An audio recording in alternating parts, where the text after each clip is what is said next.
In a distant era, in the sacred lands of the ancient kingdom of Banduma, there lived a young prince whose true name has been lost to the mists of time, but whom the world would come to know as Avalokiteshvara. Born on a full moon night when lotus flowers bloomed out of season in the palace gardens, the prince displayed an extraordinary sensitivity from his earliest days, which intrigued everyone around him. His eyes, the court sages said, held a depth rarely seen in someone so young. While other noble children busied themselves with games and amusements typical of their age, the young prince was often found in the palace gardens, silently observing the movement of the leaves in the wind or the dance of butterflies among the flowers. His mother, Queen Mahadevi, noticed how her son could calm even the most skittish animals in the royal garden. Peacocks, usually wary, would approach him without fear, and deer allowed him to gently stroke them. The palace servants whispered among themselves that there was something divine about the child, for even bees would land softly on his hands without ever stinging him. It was on a spring morning, when cherry blossoms painted the sky with shades of pink, that the young prince's destiny began to unfold. On that day, as he walked through the more secluded palace gardens, where the gardeners seldom ventured, he heard a faint, almost imperceptible sound, a small, distressed chirp coming from behind an azalea bush. As he approached, he found a small fallen bird. Its wings, once a vibrant blue, were now dirty, and one was clearly injured. With a gentleness that seemed to come from past lives, the prince took the tiny creature into his hands. At that moment, something extraordinary happened. As he held the injured bird, he not only felt its physical pain but also experienced a profound connection with all the suffering that the little creature had ever endured. Like ripples on a pond, his awareness expanded, and he began to perceive not only the bird's pain, but also the suffering of all beings around him. He felt the sorrow of ants losing their companions to heavy rains, the sadness of deer who lost their young to predators, and even the melancholy of ancient trees slowly losing their branches to time. Tears began to fall from his eyes, but they were no ordinary tears of sadness. Each drop that touched the ground transformed into a tiny lotus flower, shining like crystal. The air around him began to hum with a golden energy, and it was at this moment that he heard for the first time the voice of Buddha Amitabha, gentle as a morning breeze, yet powerful as thunder. "My child," the voice said, "you have just awakened to the true nature of existence. What you feel now is only a fraction of the ocean of suffering in which all beings are immersed. But do not be overwhelmed by the darkness you see. Within your heart lies the light of infinite compassion, capable of illuminating even the deepest darkness." As the voice spoke, the small bird in his hands began to heal. Its dirty feathers regained their luster, and its injured wing returned to normal. When the bird took flight, it was no longer an ordinary bluebird, but a radiant manifestation of light that dissolved into the sky like thousands of shooting stars. The young prince remained there, kneeling in the garden, surrounded by tiny lotus flowers born from his tears. His heart had opened to a truth that would change not only his life but the lives of countless beings through the ages. In that moment, he understood that his destiny was not to rule a worldly kingdom, but to become a guardian of all beings who suffer. The servants who found him hours later reported that a soft, golden light still emanated from his body, and that his eyes, once merely gentle, now seemed to hold all the wisdom of the universe. The young prince who had entered the garden that morning was no longer the same when he returned to the palace. He had taken his first step on the path that would transform him into Avalokiteshvara, the bodhisattva of infinite compassion. After his encounter with the wounded bird, the young prince spent 7 days and 7 nights in deep meditation within the palace gardens. During this time, neither food nor water touched his lips. His mother, Queen Mahadevi, and the palace ministers watched with concern as an increasingly intense golden aura radiated from his still body. On the morning of the 8th day, as the first rays of sunlight touched his face, the air around him began to vibrate with a celestial frequency. The sky above the palace opened like a portal of light, and golden lotus petals began to gently rain down upon the garden. It was then that Buddha Amitabha, the Buddha of infinite light, manifested before him in all his radiant glory. Amitabha's presence was so powerful that the flowers in the garden turned toward him, as if devotees paying homage. His light was so intense it seemed to transform the very air into liquid gold, yet so gentle that it did not blind the eyes. His compassionate smile held the wisdom of 1,000 ages, and his eyes reflected unconditional love for all beings. The young prince, moved by an inner force that transcended his own understanding, prostrated himself before the Buddha. His tears, still transforming into small lotus flowers as they touched the ground, created a sacred carpet beneath his knees. Then, with a voice that seemed to emerge from the depths of his soul, he spoke his solemn vow. "Before you, O Enlightened One, I make this unwavering vow.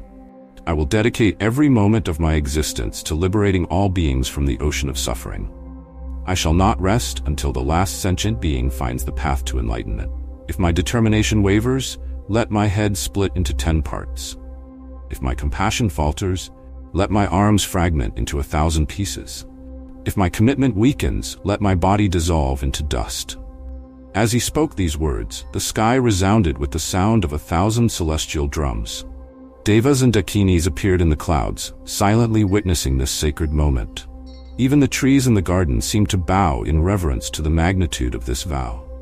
Amitabha, hearing the prince's words, smiled with even deeper compassion. His light grew more intense, and his voice, when he spoke, seemed to come from all directions at once. "Noble son, your vow arises from the purest compassion. Across all Buddha lands, in all realms of existence, few dare to assume such a vast responsibility. Know that the path you have chosen is like walking on the edge of a razor. The suffering of beings is endless, and at times, the task will seem impossible." The Buddha paused, his gaze piercing deeply into the young prince's soul before continuing. "But within your heart lies a strength you do not yet fully know. The true compassion you have begun to awaken is more powerful than all the afflictions of samsara. Because your vow is so pure, I grant you my special blessing." Amitabha then raised his right hand, and a beam of golden light touched the prince's heart. Instantly, he felt his consciousness expand infinitely. He could now clearly perceive the suffering of all beings across the 6 realms of existence. He saw the inhabitants of hells burning in agony, the hungry ghosts in their endless thirst, the animals struggling for survival, humans locked in their wars and conflicts, demigods trapped in eternal envy, and even the gods, bound by pride and the illusion of permanence. Yet, along with this perception of universal suffering, there also arose an unimaginable power, the ability to manifest thousands of different forms to assist beings according to their specific needs. His body could now transform like the reflection of the moon in countless lakes, appearing simultaneously wherever a being needed help. When the transformation was complete, the now Bodhisattva Avalokiteshvara rose from the ground, no longer merely a prince, but a living embodiment of universal compassion. Amitabha, pleased with his disciple's transformation, spoke his final words before dissolving once more into light. "From this day forward, you shall be known as Avalokiteshvara, the one who hears the cries of the world. Your compassion will be the beacon that guides countless beings to liberation. May your vow be fulfilled across all times and spaces." After receiving Amitabha's blessing, Avalokiteshvara began his journey through the 6 realms of existence. His first stop was the Hell realms, where suffering was so intense that even the rocks seemed to scream in agony. There, he witnessed beings burning in lakes of molten metal, others torn apart by sharp blades, and some wandering across endless frozen plains. The impact of witnessing so much suffering was overwhelming. Every scream echoed in his heart like thunder. Every tear burned in his soul like fire. As he observed these harrowing scenes, his heart began to expand, attempting to embrace all that suffering. And it was then that the first transformation occurred. His head, unable to contain the vastness of the compassion he felt, divided into 10 different faces, each facing a direction in space. This was not a punishment for breaking his vow, it was a manifestation of his compassion's power. An 11th face appeared at the top, the face of Buddha Amitabha himself, symbolizing the wisdom that must guide compassion. With his 11 faces, Avalokiteshvara could now see suffering in all directions at once. He could hear every plea, every silent cry, every sigh of despair. But seeing and hearing were not enough. He needed to act. That's when his 2 arms began to multiply. First they became 10, then 100, then 1,000 arms sprouted from his body like rays of solidified light. In each hand, a different instrument of liberation appeared. A rosary for those seeking spiritual guidance, a lotus for those desiring purity, a vessel of nectar water for the thirsty, a dharma wheel for those in need of teachings. In his palms, eyes appeared, the eyes of compassionate wisdom, able to see not only the surface suffering but also its deep-rooted causes. These eyes allowed him to understand precisely what kind of help each being needed at every moment. His tears, upon touching the ground in the hell realms, turned into fresh lakes of crystal-clear water, offering brief relief to the tormented beings. His compassionate breath transformed into a refreshing breeze over burning plains, and his inner warmth melted the eternal ice of the cold hells. Moving to the realm of the Pretas, or hungry ghosts, Avalokiteshvara found beings with throats the size of needles and stomachs as large as mountains, eternally tortured by hunger and thirst. For them, he turned some of his hands into clouds of nectar rain, while others offered teachings on overcoming the attachment that bound them to that miserable existence. In the animal realm, he witnessed the perpetual struggle for survival, where the strong devoured the weak in an endless cycle of violence. There, his hands became shelters for the hunted and sources of food for the hungry, while his voices subtly taught the Dharma in sounds the animals could understand. In the human realm, he encountered more subtle but no less intense sufferings. The pain of separation, fear of death, the anguish of uncertainty, the agony of unfulfilled desire. For every form of human suffering, he manifested a different form of aid, sometimes appearing as a wise advisor, other times as a compassionate friend, or even as an innocent child who inspired love in the hearts of others. Among the Asuras, the demigods locked in eternal battle, he manifested as a peacemaker, using his multiple hands to separate combatants while other hands offered symbols of peace and reconciliation. His faces simultaneously expressed understanding for the suffering on both sides of the conflict. Even in the Deva realm, where pleasure and happiness seemed endless, Avalokiteshvara found subtle forms of suffering, the hidden fear of inevitable downfall, the anxiety over the eventual depletion of good karma. For them, his hands offered signs reminding them of the impermanence of all states and the importance of using their precious celestial rebirth for Dharma practice. With each new realm he visited, his transformation deepened. His body became like a multifaceted crystal, reflecting precisely what each being needed to see.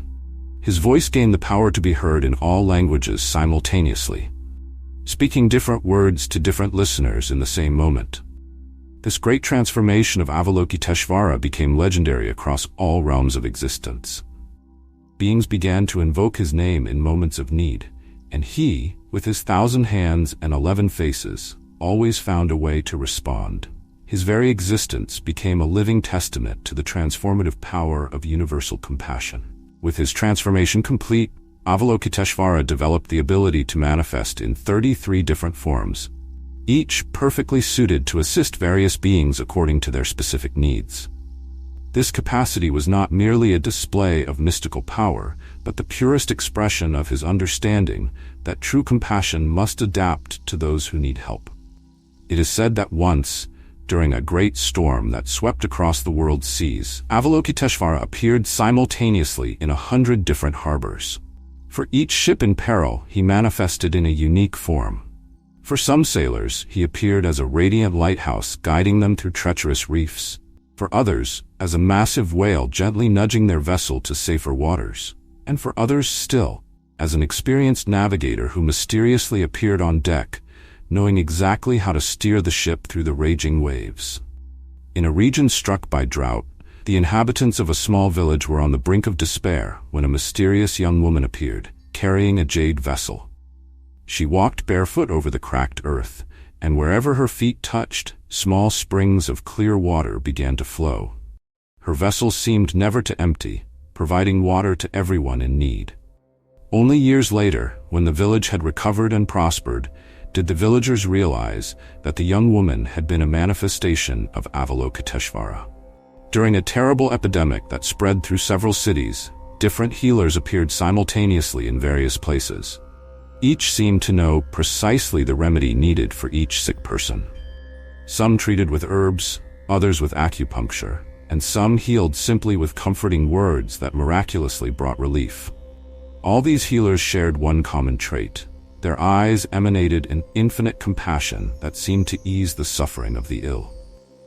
They were all manifestations of Avalokiteshvara.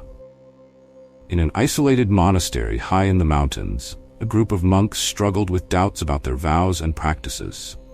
Each faced different challenges on their spiritual path.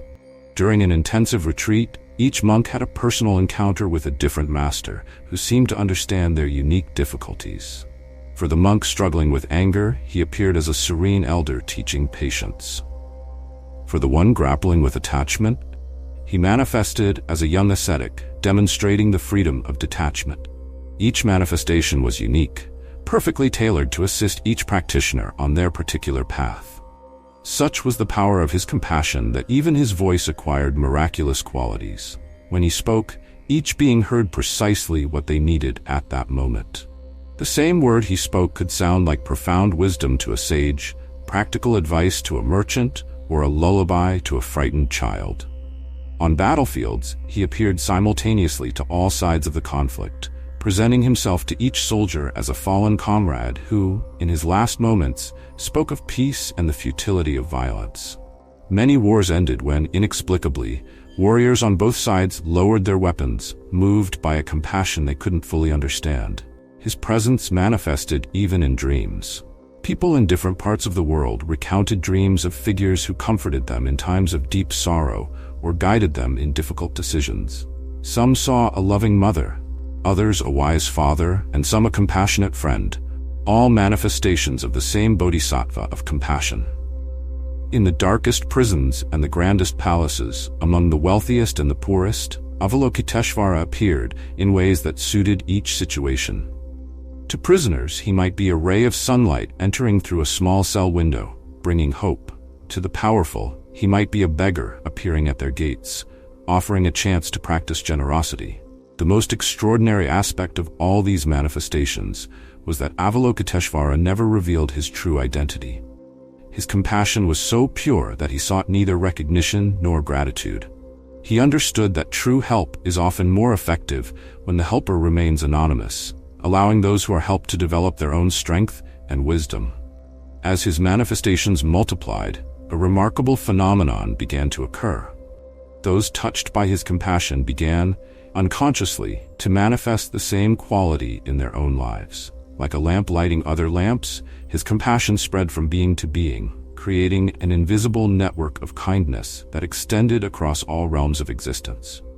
The legacy of Avalokiteshvara lives on, subtle yet profound, manifesting across dimensions of existence. Masters say that his sacred mantra, Om Mani Padme Hum, constantly resonates through these realms, like an underground current of compassion sustaining the fabric of reality itself. In the snowy mountains of Tibet, there is a story of a young shepherd girl lost in a snowstorm who began reciting Avalokiteshvara's mantra. As her words drifted on the icy wind, each syllable of the mantra appeared visibly in the air as luminous ice crystals. Om, a white light purifying pride. Ma, a green light dissolving envy. Ni, a yellow light transforming attachment. Pod, a blue light transmuting ignorance. Mi, a red light purifying desire. And Hum, a black light eliminating anger. The shepherd girl was found days later, inexplicably warm and protected within a perfect circle untouched by the falling snow. In an ancient temple deep in the heart of China, monks have maintained an unbroken tradition of reciting the name of Guanyin, the Chinese form of Avalokiteshvara, for over 1,000 years. They say that on certain full moon nights, when the chanting reaches perfect harmony, lotus petals fall from the sky, even when no lotus flowers are near. These petals vanish upon touch, leaving only a soft fragrance that heals all ailments. In the depths of Southeast Asian jungles, there are natural sanctuaries where animals seem to lose their instinctive fear of one another. Meditation masters visiting these places report that when they attune deeply to the environment, they can hear a soft humming, the mantra of Avalokiteshvara chanted by nature itself, creating a field of harmony that transcends the usual predator-prey cycle. The transformative power of his compassion continues to manifest in ways increasingly adapted to the modern world. In hospitals, some patients report being visited at night by a comforting presence that leaves no footprints and whose face they can't clearly recall afterward. In areas struck by natural disasters, rescuers frequently describe inexplicable moments of intuition, guiding them precisely to survivors they might have missed otherwise. In major urban centers, where suffering often hides behind facades of concrete and glass, his influence appears in seemingly random acts of kindness. A stranger who arrives just in time to prevent a suicide, a gentle word that changes the course of a life, a compassionate gesture that sparks a ripple of goodness. Masters teach that each genuine act of compassion is in fact a manifestation of Avalokiteshvara. Every time someone chooses kindness over indifference, whenever love overcomes fear, whenever compassion prevails over judgment, the Bodhisattva is acting through that person. His deepest legacy, however, lies not in miraculous or supernatural manifestations, but in the simple truth his existence represents, that compassion is the most powerful force in the universe. Every being, say the wise, holds within them a spark of that same infinite compassion that Avalokiteshvara embodies. Like a single drop of water that contains the essence of the ocean, every act of kindness, no matter how small, holds the entirety of universal compassion. When we understand this, the masters say, we begin to see that we don't need to wait for miracles or extraordinary manifestations. We each can be Avalokiteshvara's hands and eyes in the world. The mantra, Om Mani Padme Hum, continues to be chanted in temples, meditation caves, monasteries, and homes worldwide. Each recitation is like a wave in the boundless ocean of compassion, contributing to Avalokiteshvara's great work of liberating all beings from suffering. The stories say he will continue his mission until the last being is freed, the last heart is healed, and the last tear is transformed into wisdom. His vow echoes through the ages as a timeless reminder that the path of compassion is infinite, and that each step on this path is, in itself, a destination. Thus, the legacy of Avalokiteshvara endures, not only as an ancient story, but as a living reality that renews itself each moment, in every act of compassion, in every tear of empathy, in every hand reaching out to help. His vow reverberates across time as an eternal invitation for each being to awaken their own compassionate nature and, in turn, become a beacon of light for all beings.